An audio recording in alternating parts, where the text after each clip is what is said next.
So we're pleased to have Sandor Kovac from Seattle, who's going to talk about hot shifts for singular families. Thank you very much.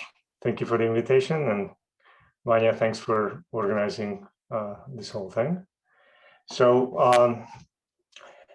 I'll start talking about kind of a motivation, and probably this will be not new for many people. So I apologize if you're bored. Just feel free to do something else.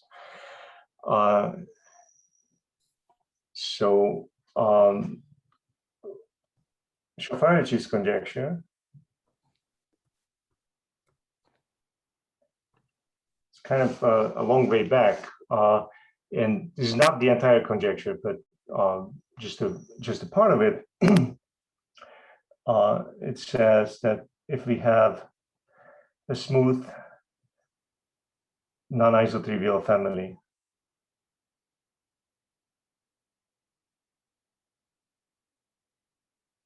of projective curves of genus at least 2, and such that the base is also a smooth curve, then this base is of general type. And since I didn't say that it's a projective curve, you might want to say log general type. And now, what does that exactly mean? So that means that if I put this curve into a smooth projective curve, and let's say that D is the complement, then this is the same thing as to say that the degree of omega B D is positive. Okay, and so this is sort of the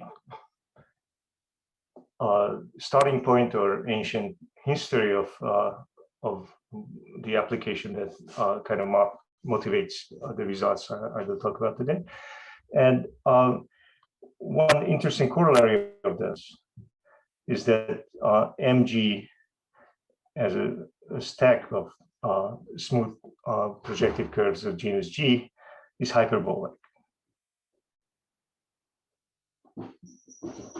So there's various ways of stating this theorem, and essentially this the positivity of this degree can be interpreted in many different ways.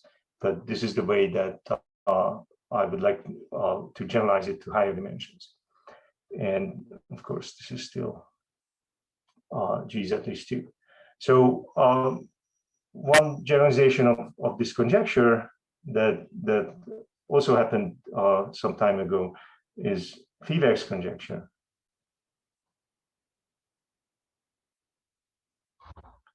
which is essentially a higher dimensional version of this.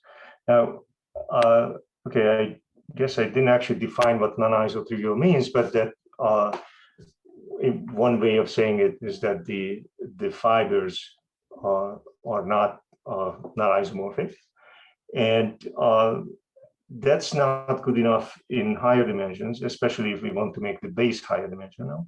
So in Fevex conjecture, we replace non-isotrivial with having maximal variation. What does that mean? So maximal variation means that the image of the base in the moduli space, in the corresponding moduli space, that morphism is generally finite. So the image of the base has the same dimension as the original base. And of course, if the image of the base is one-dimensional, then this is the same thing as being non-isotrivial. Okay. 2, we want to replace curves. So I want to replace curves of genus at least 2 with, well, again, you have several choices here. To start with, I want to just say canonically polarized varieties. So in other words, something smooth and omega being ample. And again, for curves, this is the same thing. Okay. I also want to replace the base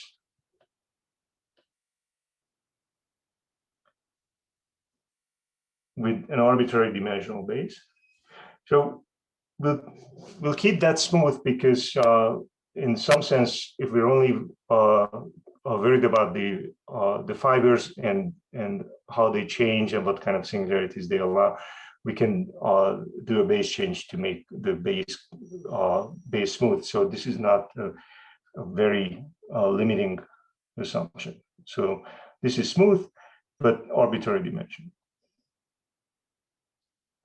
Okay, and then we have to replace also the conclusion. So instead of requiring that this line bundle has degree positive degree,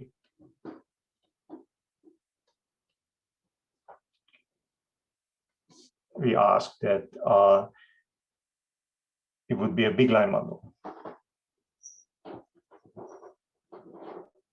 Okay, again, for curves, this is the same thing. And just on the chance that someone in the audience might not know what big is, let me say that. So a line bundle is big if for some power contains an ample line bundle. Okay, so it's pretty close to being ample. You can think of it as ample plus effective. Okay, but I allow that we need to actually take a power before that happens. Okay, so basically, if you take this statement and make these substitutions, then you get Fevex conjecture. And although I'm calling these conjectures, these are now theorems, but it's hard to identify one person or just a handful of people to attribute this. And just to give credit, let me try to list the corresponding results. So for the original Shafarevich conjecture, I should mention Shafarevich himself, then Parchin, Oracle, and then there was kind of a long pause, and then there were lots of results on Fevex conjecture. In fact, there were some results before Fevex formulated this conjecture, but let me not get bogged down in the details. I'll list a bunch of names. It might not be complete, so I apologize if I leave any name out, and feel free to jump in and correct me or add names. So there's Miorini, Bedula Fevex. I'm not sure where to put myself. I'm kind of in the mix. Uguizo Fevex.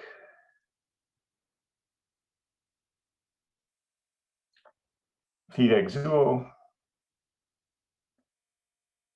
A couple of times. Then I was there again a couple of times with a couple of papers with Kebekus, Potakfavi,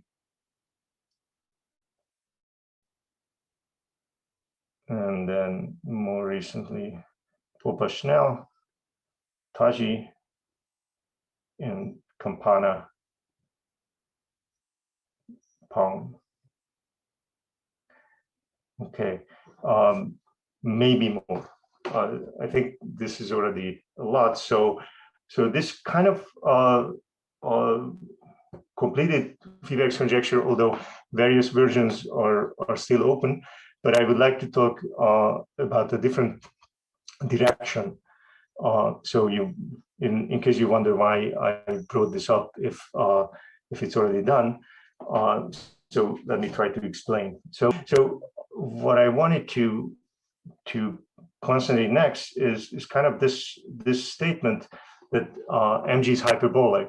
So we usually actually consider mg as part of mg bar, and just for completeness, so I meant mg is hyperbolic as a step. Very interestingly, the coarse moduli space is not hyperbolic. So Ort proved that there are complete P1s that you can map into mg, but they don't. It doesn't mean that there's actually a family over P1, but you can produce a family over a higher genus base such that its image in moduli is P1. But anyway, what I wonder about is kind of, well, first of all, you could ask, is this hyperbolic? And then I'm pretty sure most people already know this, that it's obviously not, because you can have a stable family supported by P1. But in some sense, what you could ask is, there's this mg bar, and this mg is the part that corresponds to smooth models, and is that hyperbolic? So if we go to higher dimensions, the question that I would like to pose is, what is the higher dimension analog of this? So in higher dimensions, and by higher dimensions, at the moment, I mean higher dimensional fibers.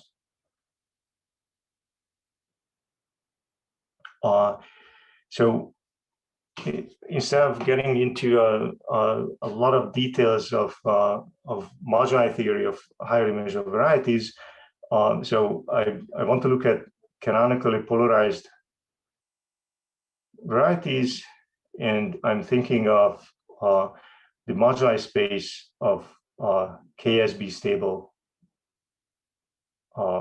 varieties, and let me denote that by MH, and in my mind, H stands for the Hilbert polynomial, which is what we need to replace the genus.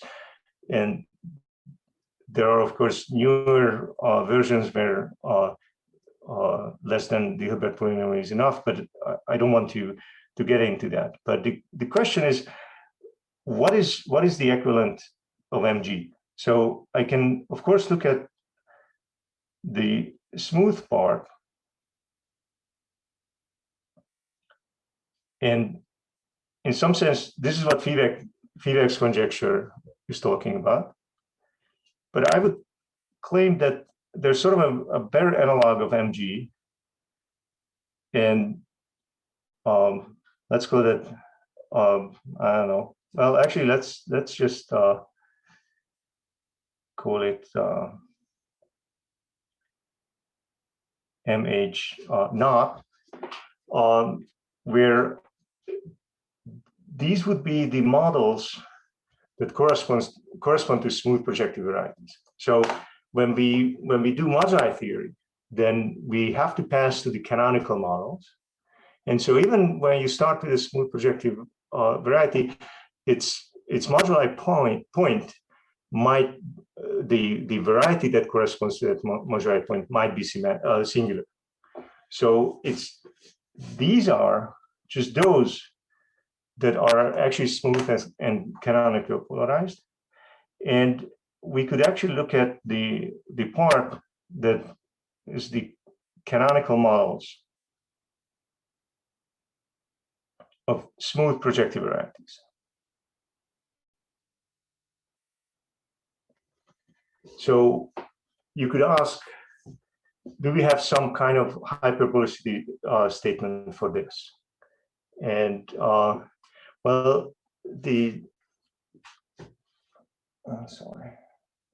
Okay, so let me try to formalize such a statement. So let's say that we have a flat projective morphism, and B is smooth.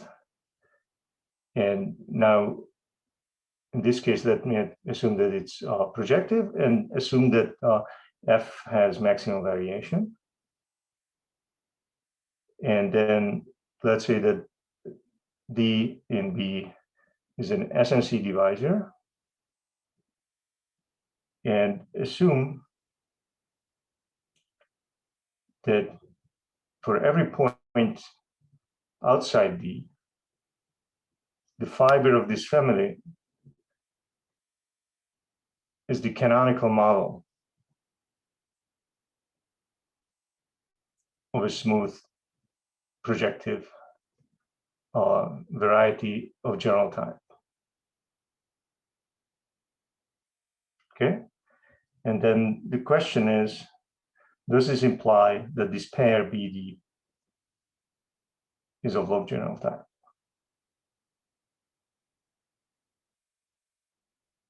Okay, and again, log general type means that this sheaf would be big. Okay, or even kind of for starters, we could just make it a little bit simpler and say that let's just concentrate on this part. So we could have just kind of a simpler version. So simpler version.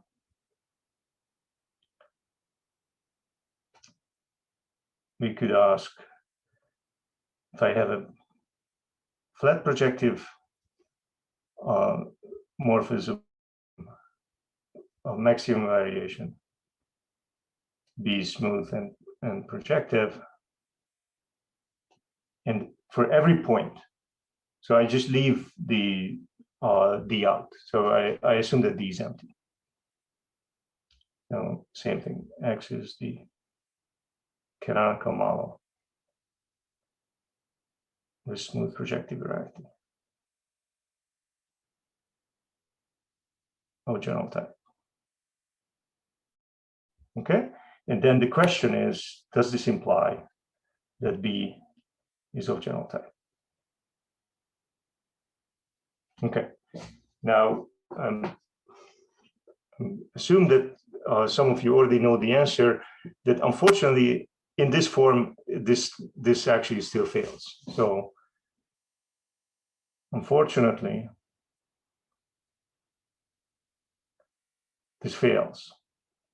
And the one example that shows that this fails is the Lefschetz pencil.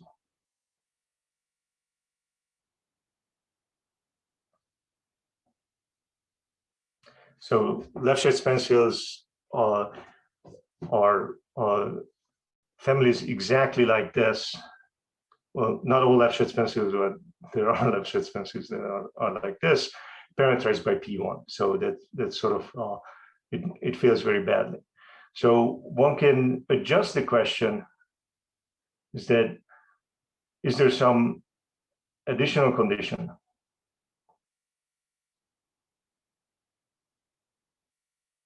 assumption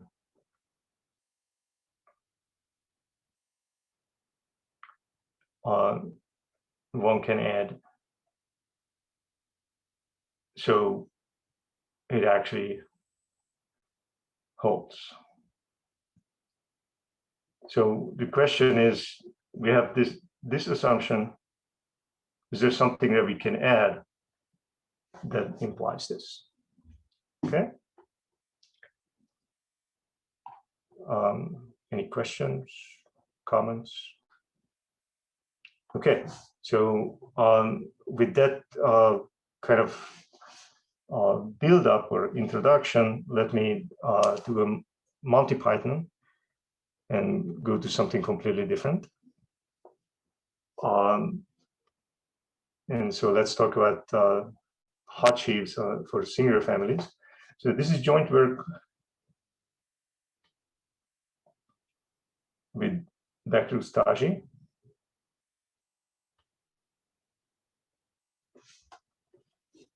And I want to say this is actually an ongoing project, aka work in progress. And by that, I mean, we actually have actual results. So we're thinking that we'll have more, and hopefully we'll improve the current one. So it's kind of a report on where we are right now. So let me start with the definition. So that's a Bezier smooth variety, and I forgot to say, but I'm working over C, so everything is happening over C. So there's a smooth variety over C, and W is a natural number. So then we want to define a system of reflexive hot sheaves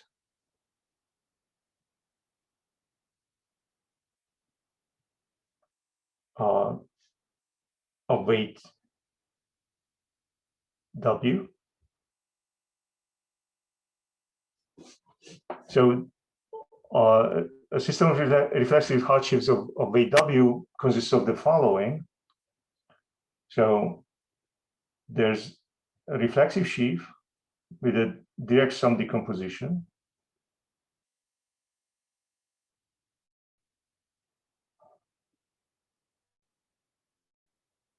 So this is a reflexive OB module. Oh, and this is on B. Just okay. With an OB module homomorphism from E to omega 1 B E.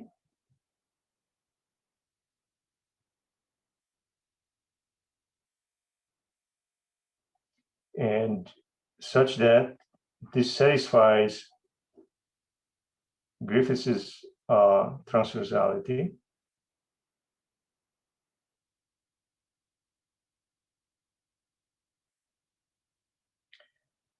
So that means that restricting to any of the direct summands, this lands in the next summand. Okay, so this is for I 0 to W minus 1. Okay, so that's what we call a system of reflexive hot sheaves, and this is analogous to hot sheaves that underline variation of hot structures. We want to point out that we're fixing a weight, so this is, we're not talking about an analog of a full variation of hot structure. So this is not a mixed hot structure. There's a fixed weight, and we're only talking about that. And there's no associated flat bundle here. So this is just the Hodge part. Okay, and given that definition, we have our first theorem is that, let's say that F is a subjective projective morphism with connected fibers. X is reduced, but possibly singular, and B is smooth, and W is a natural number that lies between 0 and the relative dimension of the family. Yes. Then there exists a system of reflexive hot sheaves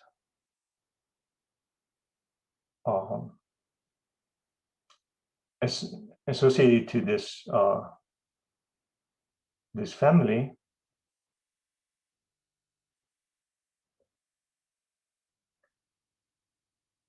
Of weight W on B, and in addition,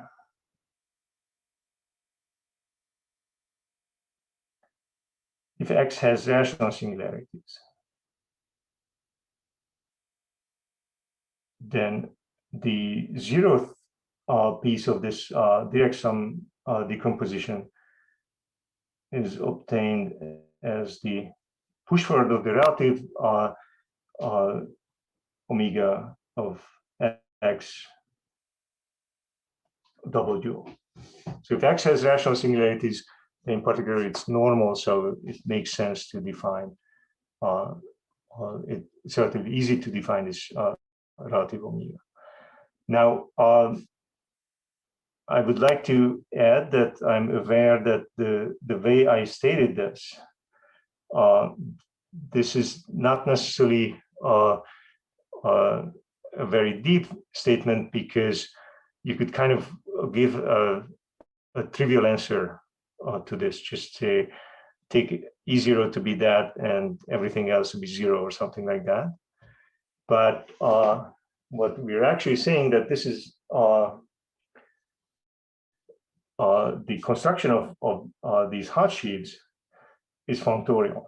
So the system of reflexive hot sheaves is functorial, and I will explain what that means.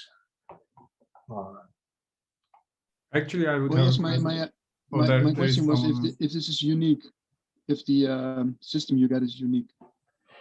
Okay, so let me say, well, I don't think it's unique, but it's functorial. So let me try to say in what sense it's functorial, and then maybe that answers your question. Yes, thank you. Is there someone else? Yeah. Also, do you need canonically polarized assumption for the fibers, or for this we don't. So just for the to defining these sheaves we don't. Okay, thanks. Anything else? Okay, so let me try to say in what sense this is functorial. So let's say I want to define two categories. So one is the families from, so let me explain. So it's families ND, where ND are natural numbers, and the objects of this category consist of morphisms like in the theorem. So X is reduced of dimension n, and B is smooth of dimension B, D, and F is projective, surjective with connected fibers. And the morphisms, kind of the obvious, let me actually just kind of throw what a morphism is. If you have a family, then a morphism is a compatible maps between the base and the total space, such that this is commutative. It's not necessarily a Cartesian square, just commutative. So that's one category, and the other category, something like hot sheaves,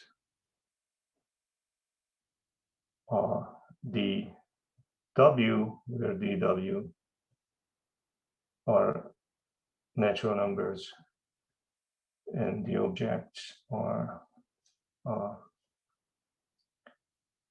triples of B, E, and theta, where B is smooth, and the dimension is D, and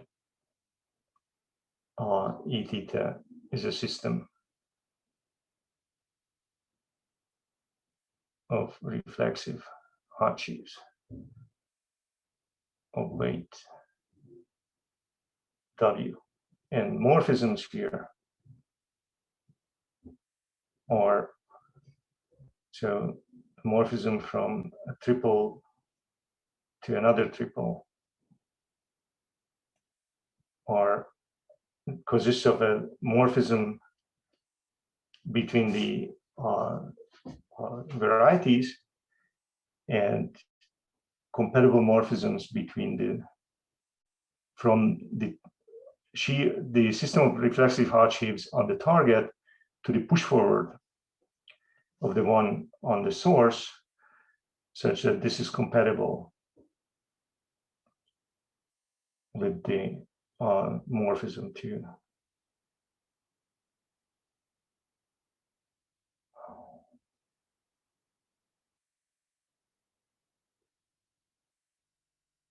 Okay, so this is theta and arc star theta prime. Okay, and then so given that, the functoriality of this theorem is that given ND and W,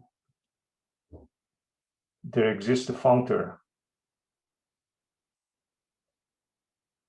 from families to Hardsheaves.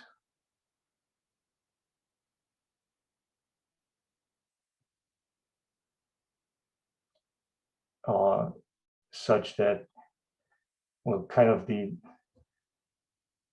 if you have a family, then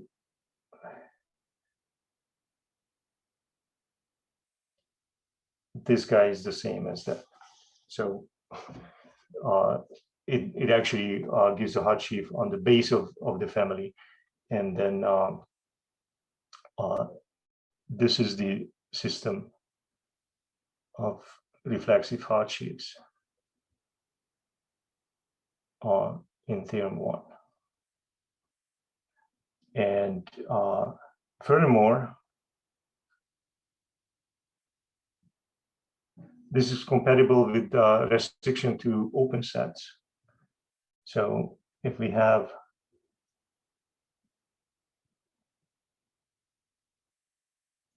an object in the family, the Kegel families, and U is an open set of B, and we define XU to be F inverse U, and FU to be the restriction of F to XU, then this functor takes the restricted family to the restriction of the family. So where this EU is E restricted to U, and theta is the restriction to theta U is the restriction of theta to that. Okay, so you could say that this is the value of this functor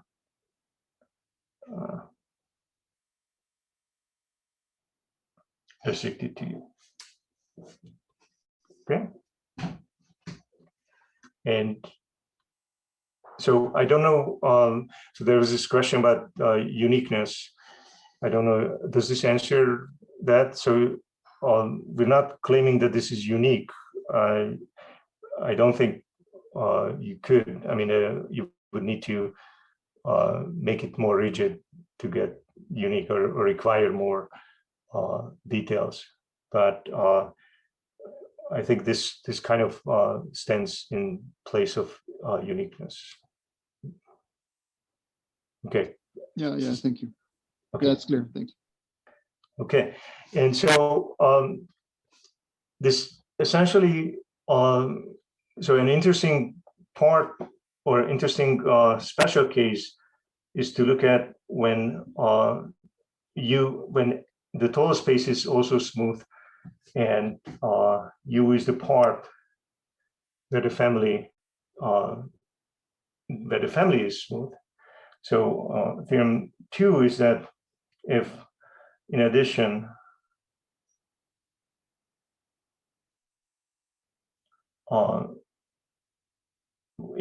to the assumptions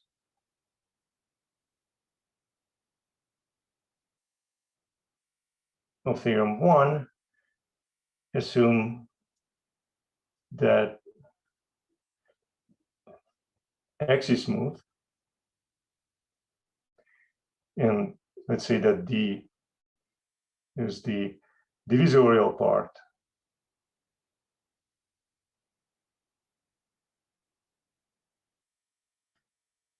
of the discrepancy locus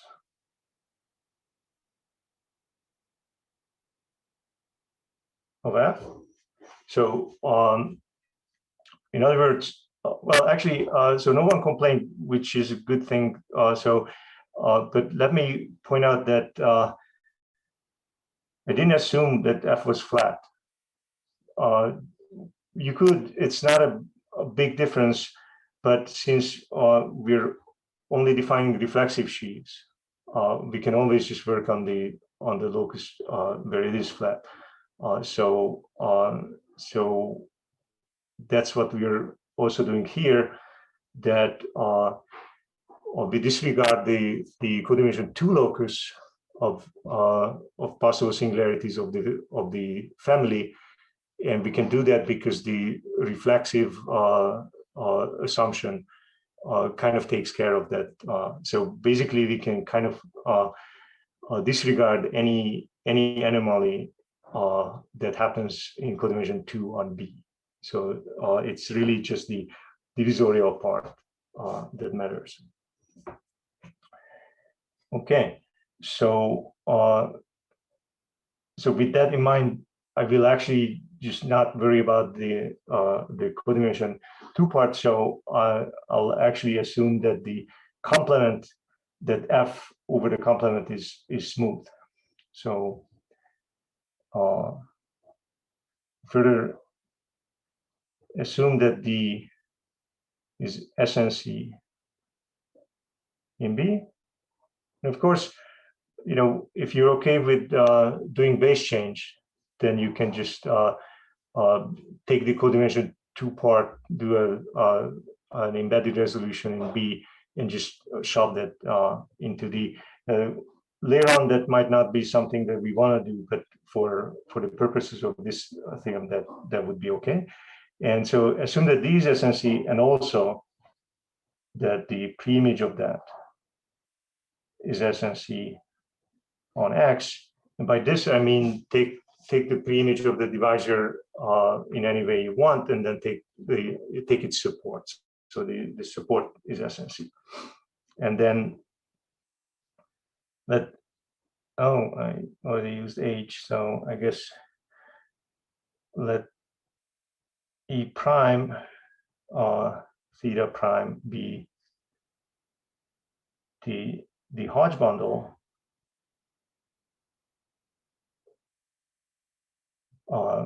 on B minus D that we get from, so as I said, I'm thinking of F being smooth over B minus D, so that that corresponds to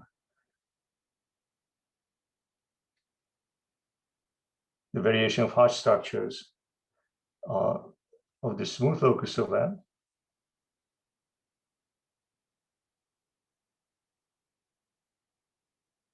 And so then this restriction to open sets, or I could add that to either theorem 1 or theorem 1 star, that this functor is defined in such a way that for smooth families we actually get back the, so to speak, usual Hodge bundle.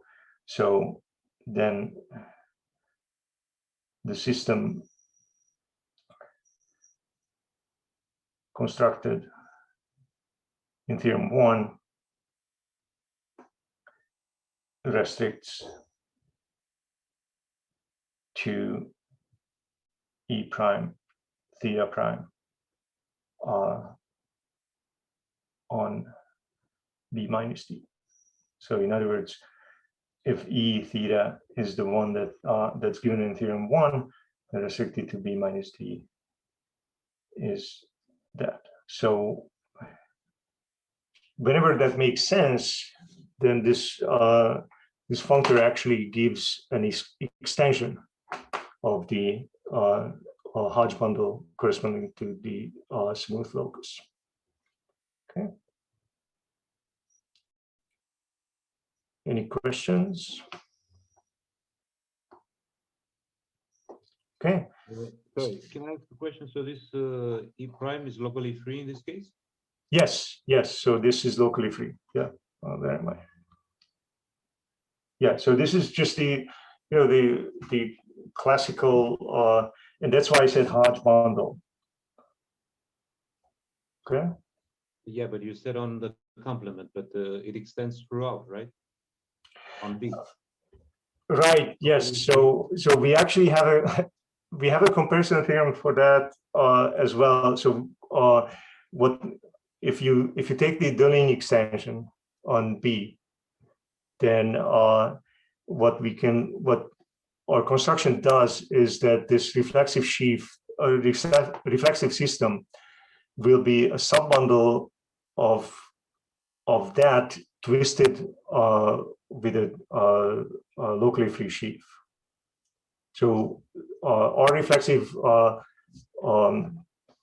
system is a subsystem of that extension, but on the singular fibers, you might have to twist. So this twist is given by a divisor supported on the singular locus. Mm-hmm. The reason I just didn't want to get into too much defining too many technical details. So I didn't want to include that. Does this answer your question? Yeah. Okay. Anything else?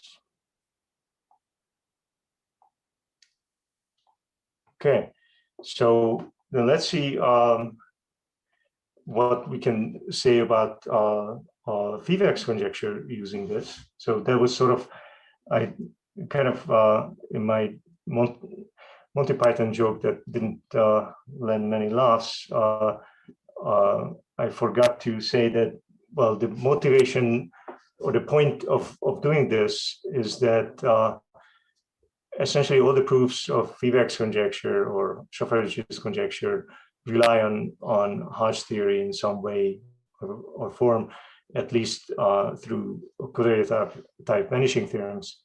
And so kind of one application that we have in mind is toward a singular version of Fevex conjecture.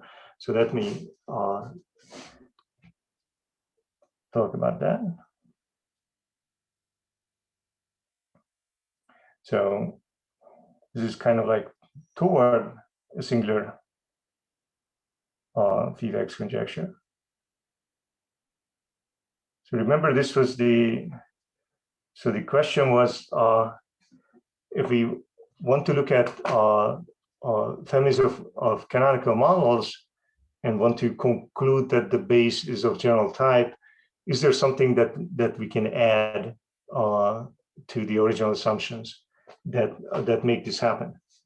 And so kind of so the fibers of the family would be canonical models of smooth projective varieties of general type. And to translate this to kind of just a statement about the singularities and the assumptions of the family, so that would mean that XB is something like a projective variety with only, well, a priori you might think canonical singularities, but you might want to add KLT and such that omega is an ample Q-line bundle. And now here comes another point where we consider our work still work in progress, that at the moment we can only handle line bundles. So we have to assume that omega is actually a line bundle of the fibers. And then, if you take these assumptions, this is the same thing as assuming that XB has rational and Gorenstein singularities. And plus this is ample. Okay. And another part that where we're changing is, so we have this, so in the original statement, the assumption on the family is to have maximum variation. And then through work of Kolar, Kawata, Fevex, and probably others, maybe Fujita, we know that this implies that this sheaf is big for sufficiently large and divisible M. And so in some sense, one could actually just replace maximum variation with this being big. The advantage of that is that we can't ask how maximal variation is, but we can ask how big is this. So we can say that one improvement on the assumptions could be that we actually require that this is not just big, but bigger than something else. Or that, if you take the determinant of this, actually, I should say determinant here.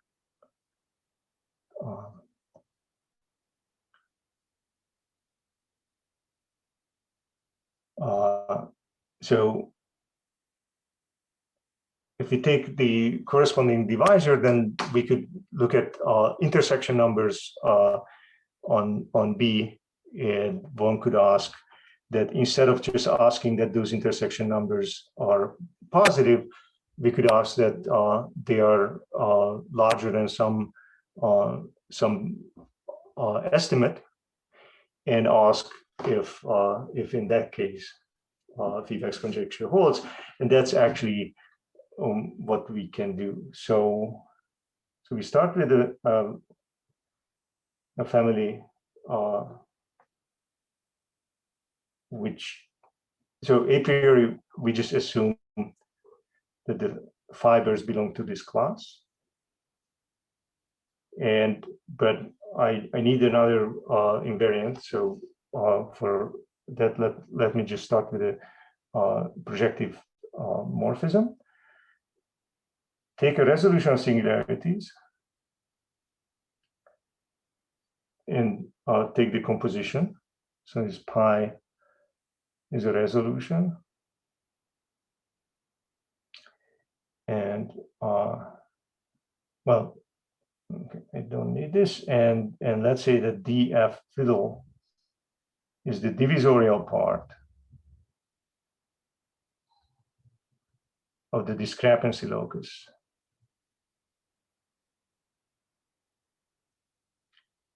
of f fiddle. Okay. And this is enough, but let me point out that I could ask that that this is actually is SNC on X twiddle, because if I look at an arbitrary resolution, and if this the preimage of this, so this lives on B, but I could ask that the preimage of this is SNC on X twiddle. This might seem a little circular reasoning because I define df twiddle with f twiddle. So then how can I require that the preimage of that is SNC? But you can do this in 2 steps. First, just do a resolution, then take df twiddle, and then do a strong embedded resolution of the preimage of this, which will not change the part that where the family is smooth. So this can be obtained for the statement of the theorem. I don't need this, but we actually do need this for the proof. So here's Theorem 3. Let's say X and B are projective, B is smooth, dimension of X is n.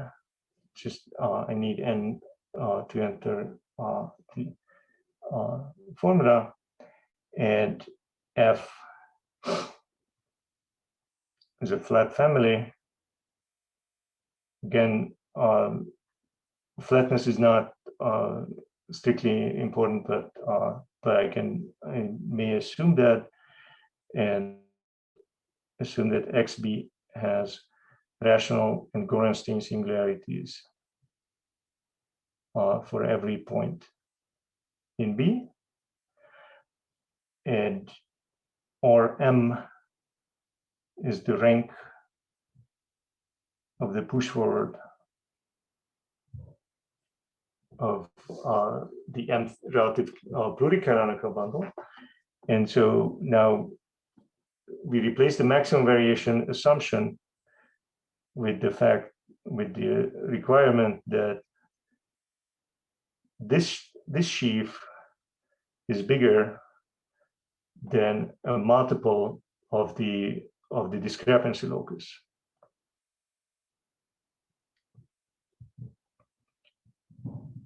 So actually, this is not the best number we can put here. So we can put a bare number here, but it would require some work to define that number. So this is an upper bound on that.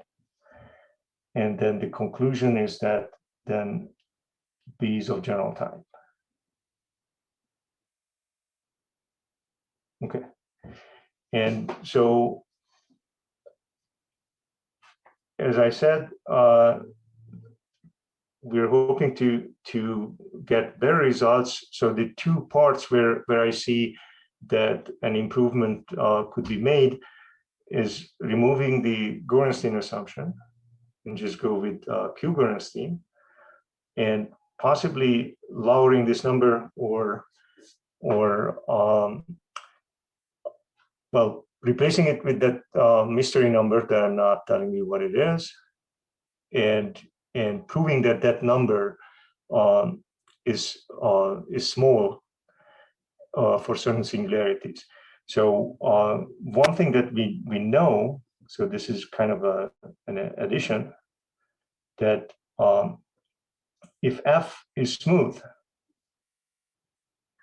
then this number we can replace with 0. So that number that I'm not telling you about is actually 0 for smooth families. So I'm sorry, not F is smooth. Of course, that's true, but that would be kind of very simple if X is smooth.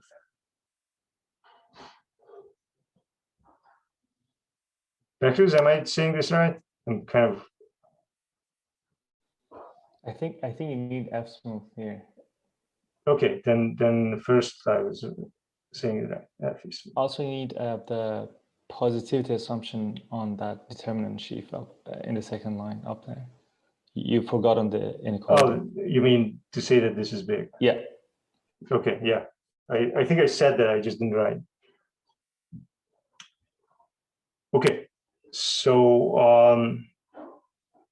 anyway, these are the 2 places that I see as potential for improvement. Okay, So these are the theorems that I wanted to state, and I just see that the time is up. I was going to tell you a little bit about the proof, but I guess I won't have time for that. So thank you for your attention. Thank you very much for the talk.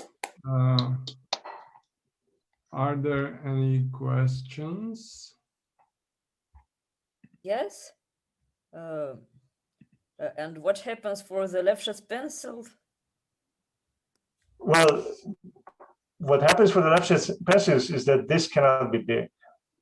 So this tells you that that the degree of this, even though it's positive, this gives you an upper bound for that.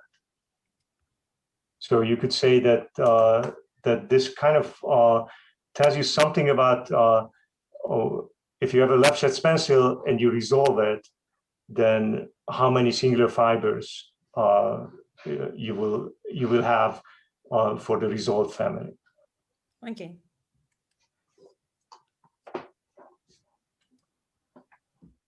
I have a question. Do you have many examples where this assumption is satisfied?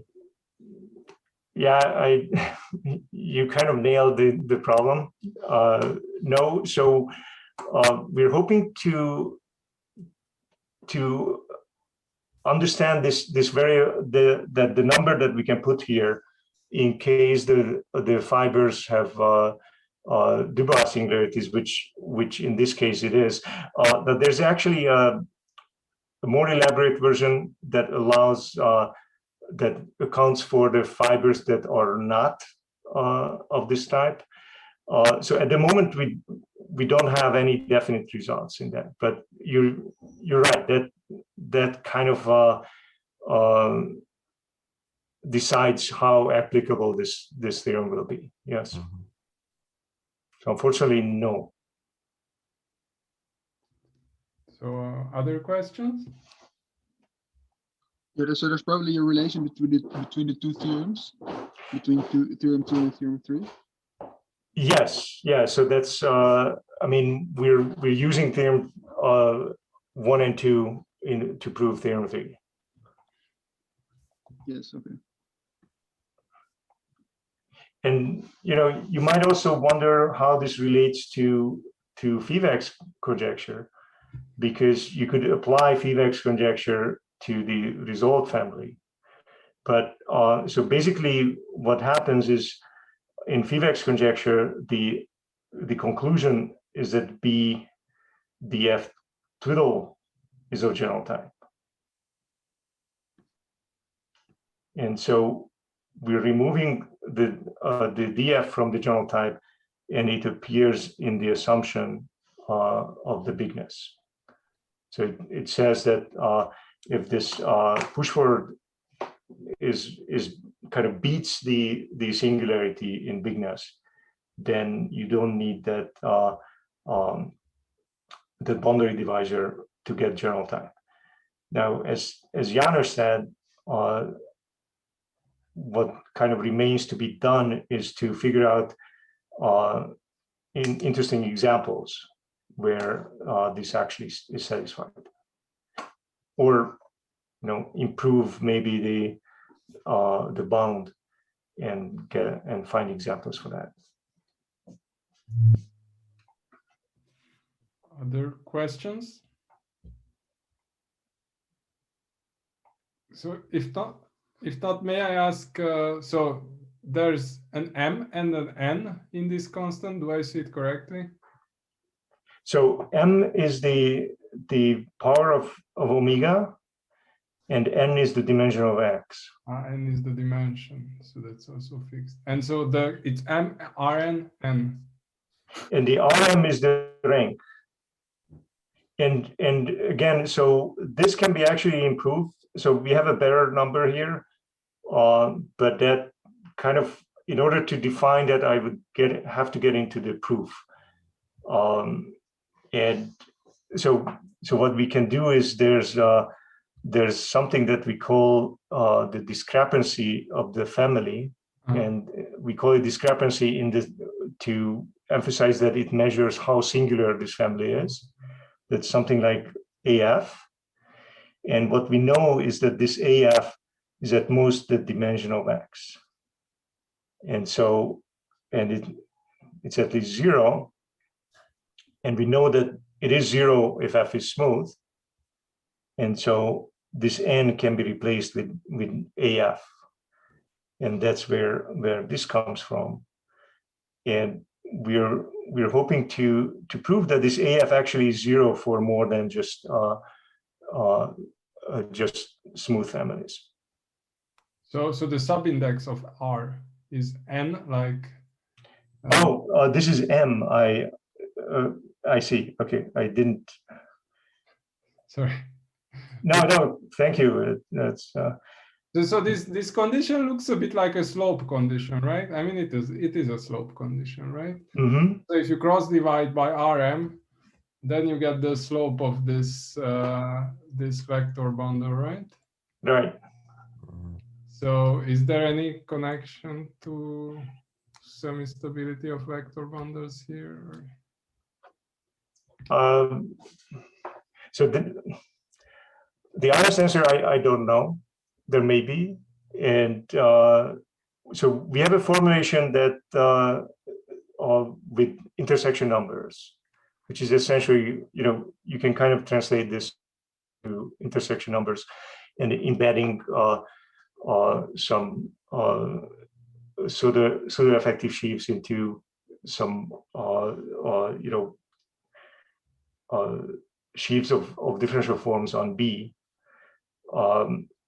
And so there's some numerical games one can play.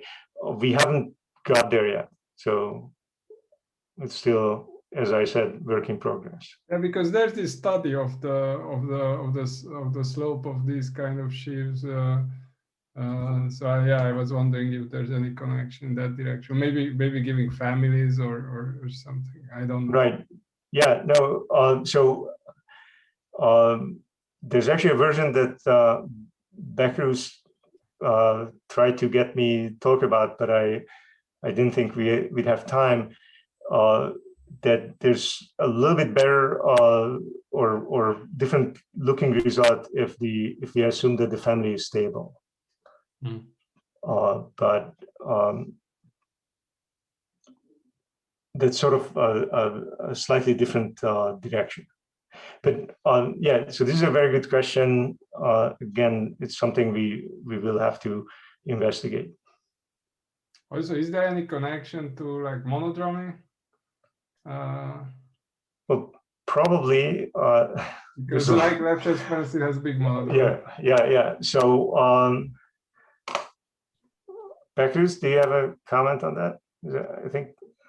Yeah, I think there's definitely, so if you have small monodromy, this thing becomes smaller. So there's definitely a relation to monodromy, yeah. I mean, to local monodromy along the similarity. Okay.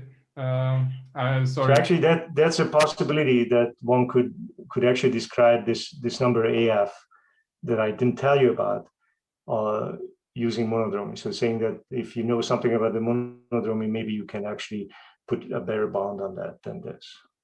So it could be possible to say something like if the monodromy is small, then you have this kind of hyperbolicity. Right? Mm-hmm. I think that's what we expect. Okay. I see. But yeah. And so if you start with a smooth projective variety and you write down a Lefschetz pencil on it, and you should be able to compute these sheaves, yeah. So you should then get so the lower bound. I mean, so what's the smallest of these AF or what that can work? And so, did you compute some interesting examples? No, we had trouble. No. So the short answer is no, not yet. But it's in the plans. Okay. Okay. Are there other questions by chance?